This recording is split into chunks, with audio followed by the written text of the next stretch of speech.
Good afternoon, everybody. This is your host, Jamar McKill, with my favorite co-host, James Jurowitz. and this is J&J Sports Episode 5. Before we get started, I want to say make sure you guys follow UHDI Radio on all platforms, Instagram. We also made an official Instagram page for you guys, so you can check out all the old episodes and everything like that. Also, today is my mother's birthday. Shout out to her.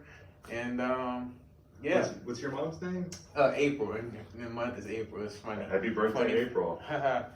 Yeah, but okay, so the first topic we have today is Russell Westbrook's clutch free throw and block gives the Clippers a 1-0, 115-110 lead with the highlight block against Devin Booker. Now when I watched it, I watched the game and I looked at their play, and it's like it was so impactful to me because you don't see that type of stuff in the NBA no more. Like, you don't see those defensive plays, and every team has shooters, every team has this, that is good, but how can you impact the team to win a championship? And I feel like Russell Westbrook, he plays his heart out. They can say what they want about him, but he plays his heart out. He gives his all to the team, defensively and offensively, and he's the reason why they won that game. Without Paul George, and if we look at his stats right here, he was 3 for 19 as far as three, which is pretty bad. They were saying he was the best 3 for 19 performer to impact the game. Whoever, I guess, something like that.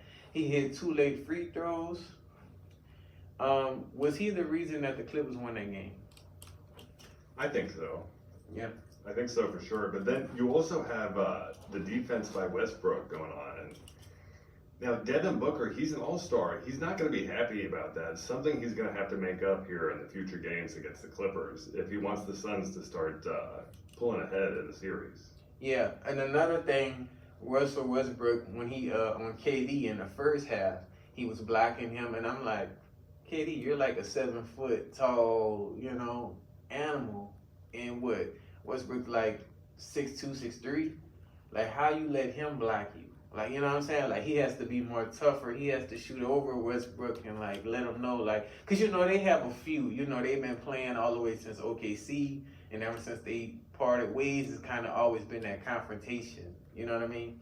Each one is trying to pull ahead from the other one. Yeah, like they talk trash. It's like a brother type, bond they have and stuff like that. But yeah, they definitely gotta, they have to tighten some things up. Defense, they need to play defense, more defense. Like, they have to be more aggressive. Like, the fact that Russell Westbrook, he's a point guard and he's getting all these offensive rebounds and he had like 6 of them in the second half, and I'm just like, how? He's a guard. Like, you have centers, you have all these. How y'all letting this one player do that? You know what I mean? Like, I wonder if that's going to continue throughout the series and throughout the playoffs. If you're going to see people making uncharacteristic plays. Yeah, it's early right now. It's early, so I feel like the Suns, they're going to get it together, but right now, they need to figure it out now. Now, they just had a recent game, so it's 1-1 right now. And Devin Booker, he played pretty good. He had like 30-something points. Booker, he's just one of those talented players, but like I said, and Chris Paul, he had about, I want to say 20-something points, if I don't believe, but Chris Paul finally came, because that first game, he wasn't really, a major factor in the game, but this next one, it was pretty good. But the next game is tomorrow night at 9:30, and it's going to be in Los Angeles. Yeah, so I'm gonna say Clippers. Okay. I'm gonna say Clippers just because the fact it's a home game, and I know they're gonna give it, like, and then you got Kawhi. If he has a 30-point night, Westbrook, plays defense and be an effective player, as he is. Yeah, it's gonna be hard because home games, they take it personal. You know what I mean? Like, nobody's losing a home game unless, Golden State, they've been losing their home games again in Sacramento, but Nah, I don't think they're gonna lose. What do you think?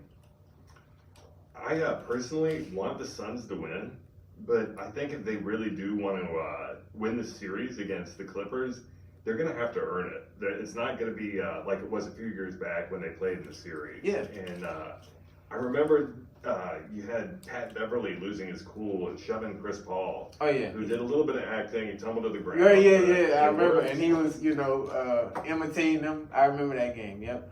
I always loved Pat Beverly just because the fact, like, his energy too. He kind of gives his all defensively, and that's what, like, I keep saying that, like, defense wins championships. You have to realize if you're playing against another team and y'all both have shooters, and y'all tied in the fourth quarter, who's going to impact the game defensively? You have to stop the other team from scoring so that you can advance and keep that lead.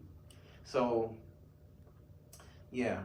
But as far as the standings right now, as far as game one, the Nuggets, they beat the Timberwolves 109-89. The Lakers beat the Grizzlies 128-112. The Clippers beat the Suns that first game, where they're now tied. The Kings beat the Warriors, so they're 2-0 right now. 76ers, they beat the Nets. And Celtics beat the Hawks, and then the Heat, they beat the Mavericks. So I know the Heat, the Heat and the Mavericks, though, is kind of tricky because if Giannis comes back, then it's going to be hard. They might knock him out, but he just had a back injury in the first game, so I don't know if he's coming back. As far as the Celtics, they definitely beat the Hawks. That's a no-brainer. 76ers, that's a no-brainer. Now, the Kings and Warriors, that might be tricky. If the Kings win that, I think they play, tomorrow, I believe? Either tomorrow or Friday. But if they beat them again, they might go wipe the Warriors out. And then, mind you, the next game, Draymond's not going to be, because of his situation, what he did. And then as far as the Nuggets beat the Timberwolves, I'll say the Nuggets. But yeah. So what are your predictions before we go into the next topic? What are your predictions as far as those teams? Well, taking a look here, it's going to be tough for every team. It doesn't really seem like any team is really standing out as it's still early though. Yeah. Second game, it's third. We're going into the third game now, so I'd say once that fourth game hit, we'll know who's. Nuggets over Timberwolves for sure. Yeah. I think Lakers are going to pull it out. Yeah. Suns is who I'm hoping for. And I think the Kings might pull an upset and beat the Warriors. It's possible. If they don't, and then you got to realize without Draymond, listen, they don't play defense. They're not a defensive team like that. They're kind of, but not really though. Not so. So, yeah. 76ers, they got it. James Harden been going crazy. Man, he's been going crazy. It's nice to see him back to his usual self. Yeah, and, he's been playing. Yeah, standing out. He's been playing. The Celtics definitely beating the Hawks. I heard that Jaylen Brown was thinking about coming to the Rockets or something like. I think he was gonna be a free agent. I don't know if that's true or not. Y'all let us know. But I heard Jaylen Brown's gonna be a free agent next season. And then the Heat and the Mavericks, that's, I don't know. We don't know yet. But okay, next up we